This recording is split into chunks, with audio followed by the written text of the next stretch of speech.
बिस्मिल्लाहिर्रहमानिर्रहीम। अस्सलाम वालेकुम स्टूडेंट्स। आज की इस वीडियो में हम डिस्कस करने जा रहे हैं 11th class physics chapter number 4 है वर्क एंड एनर्जी, और इसका ये सेकंड लेक्चर है। बहुत ही छोटा सा लेक्चर है ये आज का।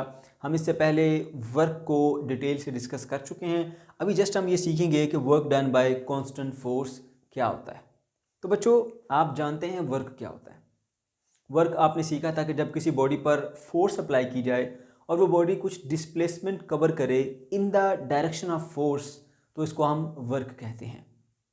हमने इसका एक फार्मूला भी देखा था, W=Fd, और साथ में हमने ये भी कहा था कि यहाँ पर जो फोर्स है वो कांस्टेंट है। कांस्टेंट फोर्स का मतलब ये होता है कि एक बॉडी के ऊपर जो हम फोर्स लगा रहे हैं, ना तो हम उसका मैग्नीट्यूड चेंज करेंगे फोर्स का, और ना ही हम फोर्स की डायरेक्शन चेंज करेंगे। तो अगर कोई भी फोर्स जो किसी बॉडी पे अप्लाई हो रही है वो अपना मैग्नीट्यूड चेंज नहीं करेगी, वो अपनी डायरेक्शन चेंज नहीं करेगी, तो इसका मतलब ये होता है कि ये कांस्टेंट फोर्स है। ठीक है, तो work done bye constant force भी इसी तरह से हम सीखेंगे कि एक फोर्स जो किसी बॉडी को डिस्प्लेस करती है थ्रू सम डिस्प्लेसमेंट डी, और हमारे पास वो जो फोर्स है वो कांस्टेंट रहती है, वो अपनी वैल्यू को कम या ज़्यादा नहीं करती, अपने मैग्नीट्यूड को बढ़ाती नहीं है या कम नहीं करती, और साथ ही साथ अपनी डायरेक्शन को भी सेम रखती है। तो क्योंकि ये कांस्टेंट फोर्स है जो वर्क कर रही है, तो इसको हम कहेंगे work done bye a constant force. ठीक है, आपको छोटे सी एक एग्जांपल से एक्सप्लेन करता हूँ, लेकिन उससे पहले इसकी डेफिनेशन देख लें ज़रा। When a constant force F act through a distance d, then it is called the work done by the constant force। कुछ डिस्प्लेसमेंट कवर किया एक बॉडी ने और उसके ऊपर फोर्स लगा के जो एक डिस्प्लेसमेंट कवर कराया, उस डिस्प्लेसमेंट के दौरान अगर आपकी फोर्स सेम रहती है, चेंज नहीं होती, डायरेक्शन चेंज नहीं करती, तो ये होगा work done by the constant force. Graphically अगर हम इसको देखें तो हमारे पास ये कोई ऑब्जेक्ट है, आप उसको यहाँ से इस पॉइंट से इस पॉइंट तक शिफ्ट कराते हैं, कुछ डिस्प्लेसमेंट कवर करती है बॉडी, वो डी डिस्प्लेसमेंट है। अब जब आपने इसको डिस्प्लेस करना शुरू किया, इसने 1 मीटर का डिस्प्लेसमेंट कवर किया, इसके ऊपर जो फोर्स एक्ट हो रही थी वो 4 न्यूटन की, लेट्स सपोज, और 2 मीटर फासला तय किया, अभी भी इसके ऊपर जो फोर्स एक्ट हो रही है वो एक जैसी है, चेंज नहीं हो रही, 4 न्यूटन ही है। 3 मीटर का डिस्प्लेसमेंट कवर किया, फोर्स अब भी इसके ऊपर 4 न्यूटन है। उसने 4 मीटर का डिस्प्लेसमेंट कवर किया, आप फोर्स चेंज नहीं कर रहे, करते करते आप 6 मीटर तक आते हैं, अभी तक भी डिस्प्लेसमेंट इसका जो है, सॉरी, जो फोर्स है वो 4 न्यूटन ही है। तो देखिए, ये एक डिस्प्लेसमेंट था डी। इस डी डिस्प्लेसमेंट के दरमियान इस ऑब्जेक्ट के ऊपर जो उसको मूव करते हुए आप इधर लेकर आ रहे हैं, आपने उसके ऊपर एक जैसी फोर्स लगाई, फोर्स को बढ़ाया नहीं है, फोर्स को कम नहीं किया। आप देख सकते हैं 1 मीटर के बाद भी देखा हमने तो 4 न्यूटन थी, 2 मीटर के बाद भी 4 न्यूटन, 3 मीटर के बाद भी 4 न्यूटन। तो हर मीटर के बाद हम चेक कर रहे हैं उसके ऊपर जो फोर्स बॉडी के ऊपर एक्ट हो रही है वो सेम एक्ट हो रही है। तो यहाँ ये फोर्स कांस्टेंट फोर्स है, और कांस्टेंट फोर्स के साथ जो हमने यहाँ से लेकर यहाँ तक डिस्प्लेसमेंट कवर किया, इसको हम कहते हैं work done by the constant force. Okay, अब इसको एग्जाम्पल से सीखते हैं।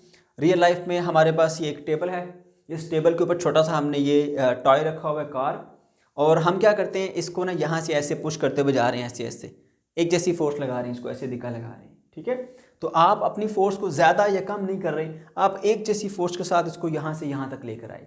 तो इस बॉडी ने इस पॉइंट से लेकर इस पॉइंट तक कुछ डिस्प्लेसमेंट कवर किया, उसको आप डी सपोज कर लें, और इस दौरान आपने फोर्स को ज़्यादा या कम नहीं किया, बल्कि एक जैसी फोर्स के साथ आप इसको पुश करते चले गए। तो इस तरह जो आपका वर्क है वो वर्क होगा work done by the constant force, right.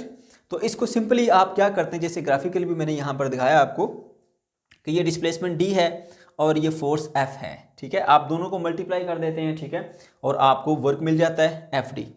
अब यहाँ से कुछ लोगों को ये कन्फ्यूजन होती है कि जो work done bye constant force है उसके लिए ज़रूरी है कि फोर्स और displacement exactly in the same direction हो। जैसे यहाँ पर था, हम फोर्स इस बॉडी के ऊपर यूँ लगा रहे हैं और ये डिस्प्लेसमेंट भी इसी डायरेक्शन में कवर कर रही है, तो ऐसा नहीं है।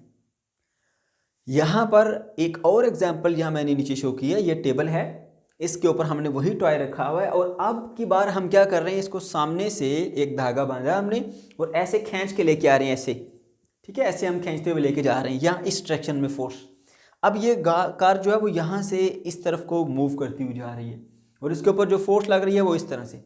हमने यहाँ से लेकर यहाँ तक आते हुए इसके ऊपर फोर्स को बढ़ाया या कम नहीं किया, बल्कि एक जैसी फोर्स के साथ लेके इसको हम चलते जा रहे हैं। तो अब देख सकते हैं आप फोर्स जो है वो डिस्प्लेसमेंट की एग्जैक्टली डायरेक्शन में नहीं है। तो फोर्स को आप रिजॉल्व कर लें, उसके दो कंपोनेंट्स आ जाएंगे, एक एफ कॉस थीटा और एक एफ साइन थीटा। तो अगर पूरी फोर्स नहीं है तो आप इसका एक कंपोनेंट जो कि डिस्प्लेसमेंट की डायरेक्शन में है वो है एफ कॉस थीटा, उसको आप डिस्प्लेसमेंट से मल्टीप्लाई करके भी वर्क हासिल कर सकते हैं। यहाँ पर देखिए फोर्स और डिस्प्लेसमेंट एग्जैक्टली सेम डायरेक्शन में थे, तो दोनों को मल्टीप्लाई करने से एफ डी आ जाता है। अब यहाँ एफ डी मैंने इसलिए लिखा है क्योंकि कंप्लीट फोर्स डिस्प्लेसमेंट की डायरेक्शन में है, लेकिन यहाँ पर इस केस के अंदर मैंने एफ की बजाय एफ कॉस थीटा लिखा। फोर्स को डिस्प्लेसमेंट के साथ मल्टीप्लाई करना है। अगर पूरी फोर्स डिस्प्लेसमेंट की डायरेक्शन में नहीं है तो आप फोर्स का एक कंपोनेंट ले लें जो डिस्प्लेसमेंट की डायरेक्शन में है और उसके साथ उसको मल्टीप्लाई कर लें। आप देख सकते हैं ये एफ साइन थीटा ये डिस्प्लेसमेंट की डायरेक्शन में नहीं है बल्कि उससे परपेंडिकुलर है, और ये एफ कॉस थीटा ये डिस्प्लेसमेंट की डायरेक्शन में है। तो यहाँ पर आप क्या करेंगे, सिंपली डी को एफ कॉस थीटा से मल्टीप्लाई कर देंगे तो ये आपके पास आ जाएगा रिलेशन, क्योंकि अब एफ कॉस थीटा और डिस्प्लेसमेंट ये दोनों एक ही डायरेक्शन में है, दोनों को मल्टीप्लाई करने से आपको वर्क मिलेगा। तो ये भी हमारे पास work done by the constant force है। तो बच्चों आपने सीख लिया कि work done by the constant force क्या होता है। छोटा सा आसान सा टॉपिक है। अब हम इससे नेक्स्ट टॉपिक में पढ़ेंगे work done by the variable force.